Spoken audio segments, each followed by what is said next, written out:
గజం భూమి 26,000 రూపాయలతో 200 గజాల భూమి కేవలం 55 లక్షలు మాత్రమే. బెంగళూరు హైవేకి 2 నిమిషాల దూరంలో. Hello guys, welcome back to our channel. ఈరోజు మనతో ఉన్నారు డిజిటల్ మార్కెటింగ్ కోచ్ చందు గారు. అసలు డిజిటల్ మార్కెటింగ్ ద్వారా లక్షలు సంపాదించవచ్చు అనే ఈ మాటలు ఏవైతే ఉన్నాయో ఎంతవరకు నిజం, అసలు ఆయన ఎంతవరకు సంపాదించారు తెలుసుకుందాం ఈ ఎపిసోడ్లో. హాయ్ చందు గారు. హాయ్. ఇంటర్లోనే లక్షలు అనే మాట వాడాను, దానికి రీజన్ కూడా ఉంది.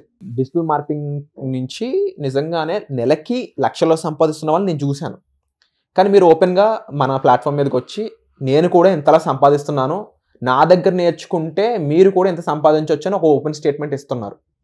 సో పబ్లిక్కి రైట్ ఇన్ఫర్మేషన్ అందజేసే బాధ్యత నా మీద ఉంది కాబట్టి నేను అడుగుతున్నాను, నిజంగా లక్షలు సంపాదిస్తున్నారా?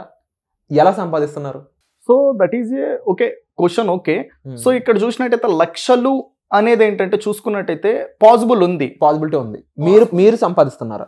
ఎస్. ఇప్పుడు నేను ఆల్మోస్ట్ ఏంటంటే 8 పీపుల్కి నేను ఎంప్లాయ్మెంట్ ఇస్తున్నా. 8 మందికి. నేను ఒకడే ఏం లేను నా కంపెనీలో, నేను 8 మందికి ఎంప్లాయ్మెంట్ ఇస్తున్నా. ఒక్కొక్కరికి ఏంటంటే 15,000 నుంచి 20,000 ఫ్రెషర్స్కి ఇవ్వాలి. ఎక్స్పీరియన్స్ పీపుల్కి ఏంటంటే ఒక 40,000 నుంచి ఒక 60,000 శాలరీ ఇవ్వాలి. మరి ఒక్కసారి మీరు కౌంట్ చేయండి, ఎంత అయింది మీరు చెప్పండి. సో మీ కంపెనీ ద్వారా మీరు సంపాదిస్తున్నారు. మీరు అది అడగలా కదా, నన్ను ఏం అడిగారు మీరు? లక్షలు. నా కంపెనీ గురించి మెన్షన్ చేయలే మీరు. నన్ను ఏం అడిగారు? లక్షల రూపాయలు సంపాదిస్తున్నారా అన్నారు. నేను ఎంప్లాయ్మెంట్ 8 మందికి ఇస్తూ ఉంటే దాంట్లో ఫ్రెషర్స్ వచ్చేసి ఒక 4, ఎక్స్పీరియన్స్ పీపుల్ ఒక 4 అన్నప్పుడు వన్స్ థింక్ అబౌట్ ఇట్. నేను ఎంత వాళ్ళకి శాలరీ రూపంలో పే చేయాలి? నేను పే చేయకపోతే వాళ్ళు ఉంటారా? డెఫినెట్లీ ఉండరు.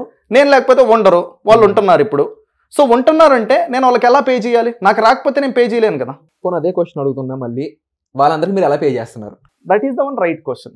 ఓకే, సో ఇప్పుడు వచ్చేసి నేను వాళ్ళకి పే చేయాలి అంటే ఫస్ట్ నాకు వర్క్స్ రావాలి. డెఫినెట్లీ. నాకేంటంటే 6 years వర్క్ చేసిన ఎక్స్పీరియన్స్ అయితే ఉంది డిజిటల్ మార్కెటింగ్ పైన. నేను ఇదే స్టార్టింగ్ నుంచి నా కెరియర్ లో ఏది నేర్చుకోవాలో తెలియని సిచ్యువేషన్ నుంచి ఓకేనా ఈ రోజుకి నేను అదే ఫీల్డ్ లో ఉన్నా. I'm the one specialize on only on that particular field. నాకు ఇంకోటి ఏం తెలియదు. మీరు ఇంకోటి ఏం అడిగినా నాకు తెలియదు అనే చెప్తా. దీని గురించి అడిగితే నాకు తెలిసినంత వరకు మీకు చెప్తా. ఓకే, సో ఇప్పుడు నేను ఏదైతే ఆ 6 years కష్టపడి డిఫరెంట్ కంపెనీస్ లో వర్క్ చేసి నా నాలెడ్జ్ ని గెయిన్ చేసుకున్నాను. వన్స్ నేను ఒక ప్రాజెక్ట్ ని స్టార్టింగ్ నుంచి ఎండింగ్ వరకు నేను హ్యాండిల్ చేయగలుగుతున్నాను అనేసి అనుకున్న తర్వాత నా కంపెనీ పెట్టుకున్నా. సో ఇప్పుడు ఏంటంటే అదే పర్టికులర్ కంపెనీని సో నాలెడ్జ్ రూపంతో ప్రొవైడ్ చేస్తూ ఓకేనా, అది ట్రైనింగ్ రిలేటెడ్ అయినా కావచ్చు, సర్వీస్ రిలేటెడ్ అయినా. సో ఇప్పుడు నేను నా ఎంప్లాయీస్కి శాలరీలు ఇవ్వాలి అనుకుంటే నాకు ప్రాజెక్ట్స్ రావాలి. నేను ప్రాజెక్ట్స్ రావాలి అంటే నేనేంటంటే క్లయింట్ మీటింగ్స్తో మాట్లాడాలి. Client meetings in the sense like ఎవరికైతే ఆల్రెడీ బిజినెస్ ఉందో ఓకే, ఆ బిజినెస్ పీపుల్కి ఏంటంటే ఏదైతే ప్రాబ్లమ్స్ ఉన్నాయో ఆ ప్రాబ్లమ్కి నేను సొల్యూషన్ ప్రొవైడ్ చేయిస్తాను అనేది ఏంటంటే వాళ్ళకి ఒక బిలీఫ్ అయితే క్రియేట్ చేయాలి. ఒక పర్సన్ ఏంటంటే బిలీఫ్ క్రియేట్ చేయడం that is not at all easy. ఒక బిజినెస్కి ఏం ప్రాబ్లమ్స్ ఉంటాయి? కస్టమర్స్ని తెప్పించుకోవడం అనేదే బిగ్గెస్ట్ ప్రాబ్లం. ఈ వరల్డ్ లో ఏదైనా తీసుకోండి, ఎవ్రీథింగ్ ఈజ్ ఏ బిజినెస్. ఏదైనా బిజినెస్సే ఓకేనా. మనం రోజు వాడే చిన్న పర్టికులర్ ప్రోడక్ట్ నుంచి పొద్దున్న లేచినప్పటి నుంచి ఈవినింగ్ వరకు పడుకునేటప్పుడు వరకు ప్రతి ఒక్కటి మనకు ప్రోడక్టే కావాలి. సో ప్రోడక్ట్ కావాలి అన్నప్పుడు ఆ ప్రోడక్ట్ ని ఎవరైతే తీసుకుంటారో వాళ్ళు ఎవరు? వీళ్ళకి కస్టమర్స్. సో ఆ కస్టమర్స్ ని ఏం చేయొచ్చు అంటే డిజిటల్ మార్కెటింగ్ ద్వారా ఈజీగా తీసుకురావచ్చు. మీకంటూ ఒక స్ట్రాటజీ, ఒక ప్లాన్ ఉన్నప్పుడు. That kind of strategies, plans already I have. So వాటిని ఏంటంటే నేను నా క్లయింట్స్కి అయితే ప్రెజెంట్ చేస్తా. అదే మీ దగ్గర నేర్చుకుంటే మీ ఎక్స్పీరియన్సెస్ అనేవి వాళ్ళకి యూజ్ అవుతాయి అంటారు.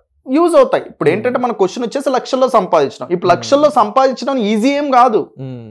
Okay, right path, right knowledge ఉన్నప్పుడు ఈజీ, లేనప్పుడు కష్టం. ఇప్పుడు నేను అది సంపాదించగలుగుతున్నాను అంటే సో నేను ఈ కైండ్ ఆఫ్ పిచ్చింగ్ అనేది ఏంటంటే క్లయింట్స్కి ఇచ్చి వాళ్ళకి ఏంటంటే ఏదైతే కస్టమర్స్ తీసుకురావాలో అవి తీసుకొని వస్తాను, ఎక్కడి నుంచి తీసుకొని వస్తాను, ఎలా తీసుకొని వస్తాను, దీనికి ఏ ప్రాసెస్ నేను చేస్తాను అవంతా చెప్పిన తర్వాత నాకేంటంటే ఒక క్లయింట్ రావడం జరుగుతుంది. కాలిక్యులేషన్స్ వెళ్దాం ఒక మాట. ఓకే, మీరు జనరల్గా ఒక క్లయింట్ నుంచి ఒక 2 లక్షలు ఛార్జ్ చేస్తున్నారు అనుకుందాం. వాళ్ళు 2 లక్షలు మీకు ఇస్తున్నారంటే మీరు ఏ రేంజ్ సర్వీసెస్ వాళ్ళకి ఇస్తారు? అదే సర్వీసెస్ ఇన్ ఫ్యూచర్లో మీ స్టూడెంట్స్ ఇవ్వగలిగే అంత ఎదగలరా? Okay, so that is completely based up on the business sir. Small businesses ఉంటాయి, పెద్ద బిజినెసెస్ కూడా ఉంటాయి. స్మాల్ బిజినెస్ అన్నప్పుడు వాళ్ళ మార్కెటింగ్ బడ్జెట్ అనేది తక్కువ ఉంటుంది. తక్కువ ఉన్నప్పుడు మనం తక్కువతో చార్జ్ చేస్తూ వెళ్తాం. వాళ్ళ మార్కెటింగ్ బడ్జెట్ ఎక్కువ ఉంది అన్నప్పుడు మనం ఛార్జ్ చేసేది ఎక్కువ. ఎందుకు ఎక్కువ ఛార్జ్ చేస్తామంటే ఎక్కువ పర్టికులర్ వర్క్ చేయాలి అన్నప్పుడు మేము పెట్టాల్సిన ఎఫర్ట్స్ అలానే ఉంటుంది, నేను యూజ్ చేయాల్సిన టీం అలానే ఉంటుంది, నేను ఛార్జ్ చేసేది కూడా అలానే ఉంటుంది. తక్కువ పర్టికులర్ వర్క్ ఉంది, తక్కువే ఛార్జ్ చేస్తాం. ఇప్పుడు నేను అంత ఛార్జ్ చేస్తున్నాను అంటే వాళ్ళ దగ్గర మార్కెటింగ్ బడ్జెట్ కూడా అంత ఉండాలి. ఇప్పుడు నాకే 2 లక్షలు ఇస్తున్నాను, వాళ్ళ దగ్గర ఏంటంటే ₹1,00,000 ఉంది అనుకుంటే దట్ వోంట్ పాసిబుల్.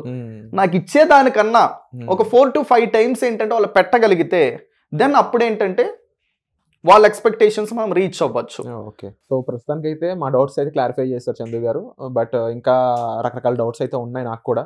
బిజినెస్లో ఎలా మీరు ముందుకు వెళ్తున్నారు, క్లయింట్స్ని ఎలాగా డీల్ చేస్తారు, క్లయింట్స్ నుంచి మీకు వచ్చే ప్రాబ్లమ్స్ ఏంటి, అంటే మీ దగ్గర సర్వీసెస్ నేర్చుకున్న వాళ్ళ యొక్క పరిస్థితి ఏంటి అనేది. సో వీటికి సంబంధించిన కంప్లీట్ ఇన్ఫర్మేషన్ అనేది వచ్చే ఎపిసోడ్లో మనం తెలుసుకుందాము. ఈ లోపు మీకు ఏమాత్రం ఇంకా డౌట్స్ ఉన్నా కామెంట్స్ మీరు తప్పకుండా మెన్షన్ చేయండి. అట్ ది సేమ్ టైం ఈ కోర్స్ మీద మీకు ఇంకా అవగాహన కావాలి, ఇంట్రెస్ట్ ఉంది, నేర్చుకుందాం, దీని నుంచి వర్క్ అవుతుంది, డబ్బులు వస్తాయి, నేను కూడా మంచిగా సెటిల్ అవ్వచ్చు అని మీకు అనిపిస్తే వెంటనే డిస్ప్లే అవుతున్న నెంబర్స్ కాల్ చేయడం ద్వారా మీరు ఈ కోర్స్కి సంబంధించిన డీటెయిల్స్, దీనికి సంబంధించి డెమో అటెండ్ అవ్వడం, ఇవన్నీ కూడా జరుగుతాయి అన్నమాట. సో వచ్చే ఎపిసోడ్లో మళ్ళీ కలుద్దాం. Thank you so much.